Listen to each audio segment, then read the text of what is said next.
Unexpected video, troublesome week for Rum. Here we go. Greetings Rummy, you're watching Rum, the channel sharing the joy of sim racing and a regular news roundup, our weekly sim racing news.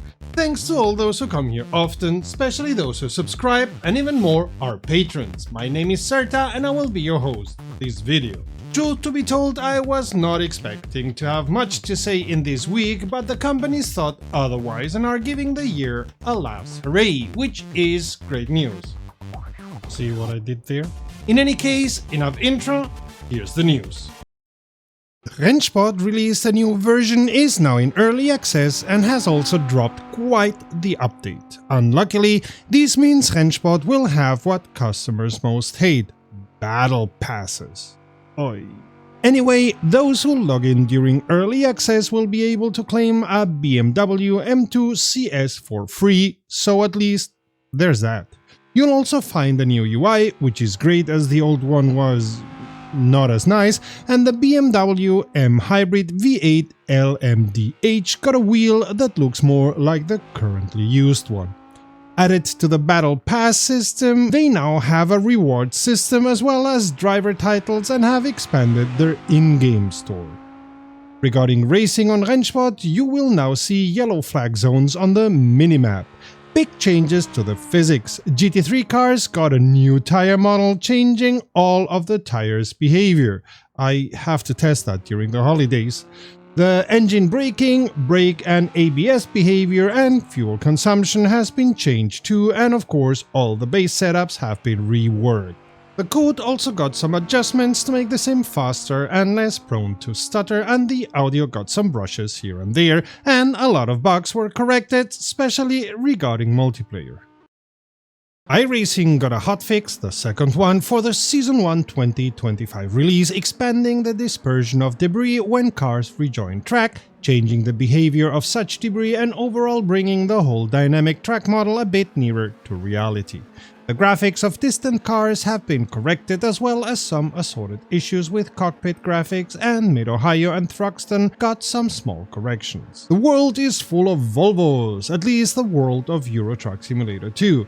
If you fancy Chinese tracks, you can now get the Volvo FH Series 6 as well as the Volvo FH Series 5 with different cabin variants as well as engines and of course a ton of customizations. These trucks are not part of any DLC and are available already in ETS2. You can buy them with in-game money, if you can get enough of it, that is. Freeroam had a couple of hotfix updates this week. One of them made the AI less random in its behavior. Interlagos was updated to the state in 2024 and Monza and Silverstone got some tweaks and fixes. Bathurst solved the software crash whenever an AI driver did a pit stop and also solved assorted software issues in multiplayer races. Not to be outdone by all other sims getting assorted updates, LMU also got a substantial one, dubbed Update 3 Patch 1, which got a tiny hotfix as the garage doors of the last garage in Imola were closed all the time. In the broadcast overlay, many changes and fixes were implemented and a full course yellow will be displayed as such again and not as code 80. Stop and go penalties are now correctly enforced, really forcing the drivers to stop. Also, a lot of small graphics issues were changed, as well as changes to the display of information in the hosted service page and the HUD in-car. Even VR graphics got some corrections, and the car and their cockpits did too. Many issues that could lead to a software crash in multiplayer were also corrected, and Interlagos got many issues fixed. Automobilista 2 saw 2 updates this week, which plays the sim now at version 1.6.3.4. The AI saw some fine-tuning, especially for driving in wet conditions and for overtaking, making them slightly more willing to overtake in the braking zone. If you had problems setting up your triple screen correctly, these issues should be solved now, and there were a lot of small corrections everywhere in the HUD. There's also been some minor fine-tuning of the physics, but they've also seen a stiffening of the carcass of the GT tires, changing the behavior of said tires significantly, some changes in the gearbox of the F Ultimate Gen 2s, among other small changes, and adjusting peak power, RPM range, and throttle map for the Ford HP V8 engine in the F High-Tech Gen 2. Added to this, GT3 and GT4 classes saw balance of performance corrections. Also, some of the cars got the liveries fixed and many small-ish corrections were done to the graphics. If you like what you see, how about supporting us? A like, a subscribe, or even becoming a patron? Patrons get access to exclusive content and are involved in our decisions. Help us grow with your support. Marco Mazzarutto, boss of Kunos Simulazione, makers of Assetto Corsa Competizione and other racing sims and games, gave our colleagues from Overtake an interview about Kunos' upcoming sim, Assetto Corsa ACEvo. In it, he makes clear that they are striving to make companies visitable on the open map, which are already there, and while not saying they won't be open to other companies, it seems they are not the focus of Kunos. Well, good. We were dreading it would be completely plastered with the content of the highest bidder. Luckily, this seems not to be Kunos' main objective. He also confirmed that electric cars will be in the game. Judging by my experience last year, they won't be any German companies because German companies try as hell not to sell you their EVs. I ended up with a Japanese-made SUV. Go figure.